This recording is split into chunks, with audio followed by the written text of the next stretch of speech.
And this is love, that we walk after his commandments. This is the commandment that as ye have heard from the beginning, ye should walk in it. That's right. So it's real wicked to be running around teaching people not to keep the commandments. You should be doing the commandments and trying to teach people to keep the commandments, especially when the reason why we went into captivity is because we weren't keeping the commandments, man. All right? Get what you got? Mark! He has something. Oh, my fault. Yeah. 1 John chapter 5, verse 3. For this is the love of the Most High, that we keep his commandments, and his commandments are not grievous.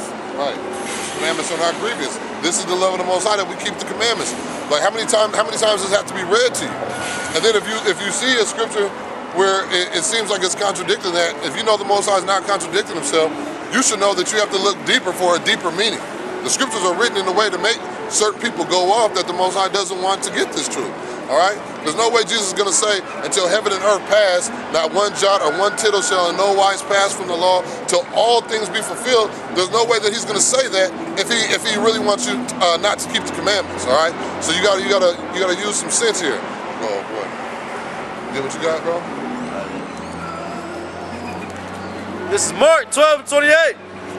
And one of the scribes came, and having heard them reasoning together, and perceiving that he had answered them well, asked him, which is the first commandment of all?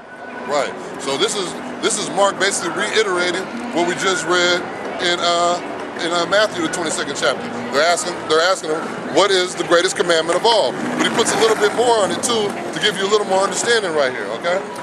And Yahushua answered him, the first of all the commandments is here, O Israel. Right. So he's getting ready to answer this question again. But right here he said the first of all commandments on here is Israel. So the commandments he's talking to the Israelites. He just sat here and said, "Oh Israel." He didn't address the entire world right here, right? So you got to have precepts to get an understanding. So he was talking to the Israelites, telling them what is the greatest commandments of all. Go ahead. The Lord our power is one Lord, and thou shalt love the Lord thy power with all thy heart. Right. So you got to love the Lord with all thy heart. And we just read that if you love me, you'll keep my commandments. So that's a precept for that. That's why he's saying love God with all your heart, because if you do that, you're going to keep his commandments. All right? Go ahead. And with all thy soul. And all thy soul, go ahead. And with all thy mind, and with all thy strength. Right. This is the first commandment. Right. Go ahead. And the second is like, namely this. Yeah, that was 30 about 30. Okay. This is precept to the brother when he said the Most High. I mean, if you think something's contradicting in the word, you know? Right. This is 1 Corinthians chapter 14, verse 33. For the Most High is not the author of confusion, but of peace, as in all churches of the saints. Right. Good. So the Most High is not trying to confuse you. You know. So if something's confusing you, you gotta search the scripture deeper. You know what I'm saying? All right. It's second Ezra, chapter 3, verse 19. And thy glory went through 4 gates of fire, and of earthquake, and of wind, and of cold, that thou mightest give thy law unto the seed of Jacob, and diligence unto the generation of Israel. Right. There's a lot more, so bear with us. Right. And yet tookest thou not away from them a wicked heart, that thy law might bring forth fruit in them. Right. For the first Adam, bearing a wicked mind, transgressed and was overcome, and so be all they that are born of him.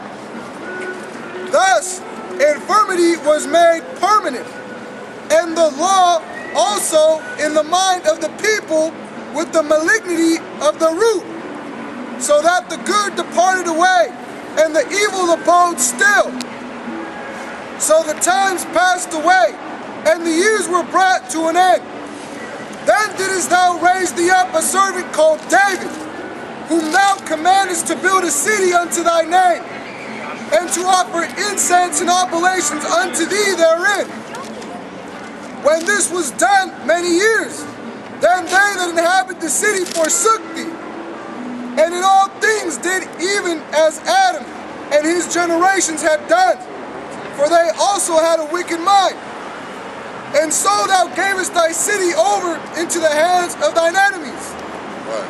And their deeds, verse 28, are their deeds then any better that inhabit Babylon, that they should therefore have the dominion over Zion? For when I came thither and had seen impities without number, then my soul saw many evildoers in this 13th year, so that my mind failed me. For I have seen how thou sufferest them sinning, and hast spared wicked doers, and hast destroyed thy people, and hast preserved thine enemies, and hast not signified it. Right. I do not remember how this way may be left.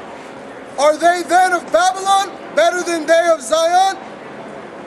Or is there any other prophet that knoweth thee beside Israel? Or what generation hath so believed thy covenants as Jacob? Right. And yet their reward appeareth not. Right. And their labor hath no fruit. Right. For I have gone here and there through the heathen. Right. And I see that they flow in wealth, and think not upon thy commandments. Right. Weigh thou therefore our wickedness now in the balance. Right. And there's also that dwell in the world. Right. And so shall thy name nowhere be found but in Israel. There's no getting around that. Or when was it that they, verse 35, or when was it that they which dwell upon the earth have not sinned in thy sight? Right. Or what people have so kept thy commandments? That's right. Thou shalt find that Israel by name hath kept thy precepts. That's right. But not the heathen. But not the heathen. So he just sat there and said, start where it says, weigh the wickedness in the balance. Right.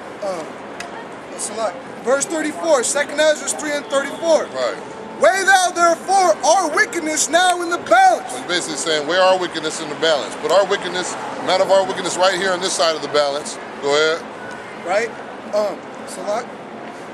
And there's also that dwell in the world. And the rest of the world. So you got Israel's wickedness in the balance over here, and the rest of the world's wickedness in this side of the balance. Go ahead. And so shall thy name nowhere be found but in Israel. And he said, his name is only going to be found in Israel. It doesn't say the rest of the side, the other side of the world. It said if you weigh our wickedness versus the wickedness of the rest of the world, you'll find out that your name was only with the Israelites. All right? His name. Right, and then a precept to back it up right here. Right. Psalms 147:19. He showeth his word unto Jacob, right. His statutes and his judgments unto Israel. Once again, so he's just reiterating what was just said right there. The Lord shows his word unto Jacob. We didn't write that. You know what I'm saying? It was here before we were born. He shows his word unto Jacob, his statutes and his judgments unto Israel. He doesn't name all the other nations right there. All right, and we didn't put that. Go ahead. He have not dealt so with any nation. He has not dealt so, meaning he isn't dealing with any other nation. He hasn't dealt the same way with any other nation, and we didn't write that. That's just there. So if that's what it says, it must mean what it says. All right, go ahead. And as for his judgments, they have not known them. That's right. Praise ye the Lord. Praise ye the Lord. So if that's there and we didn't put it, that's what it means. People can get upset about it all they want, but hey, man, the truth hurts. You know, like they say, you can't handle the truth. That's why they say that. We're going to stand for the truth regardless of how it makes you feel. You know what I'm saying? Regardless of how it makes us feel. You know, we got to stand for the truth. Read the rest of that. Right. 2nd Ezra 3 and 35. Or when was it that they which dwell upon the earth have not sinned in thy sight? Right. When was it that these other nations didn't sin in your sight? All right? Because these people are still sinning too. You know, the things that the Bible say to do, these people don't do it. We're living in a day and age where these people say it's okay for two homosexuals to go and get married. And then if you go and tell somebody that that's wrong, they'll look at you like something is wrong with you. All right? We're living on stolen land right now in 2013. If a kid goes to school during the time of Thanksgiving and tells the teacher, you know what? The Pilgrims didn't sit down and eat with the Indians. The Pilgrims came over here and slaughtered 77 million Indians and stole their land. The kid who says that won't be able to come to school next year during the holidays. When the holidays come up, he can't come anymore, all right? So when was it that these other nations did not sin in your sight? Go ahead. Or what people have so kept thy commandments? What people have so kept your commandments? What other people on the planet besides the people of the Lord actually go in this Bible and try to keep your commandments? Who was it? Read on precept. Okay. It's going to edify it too.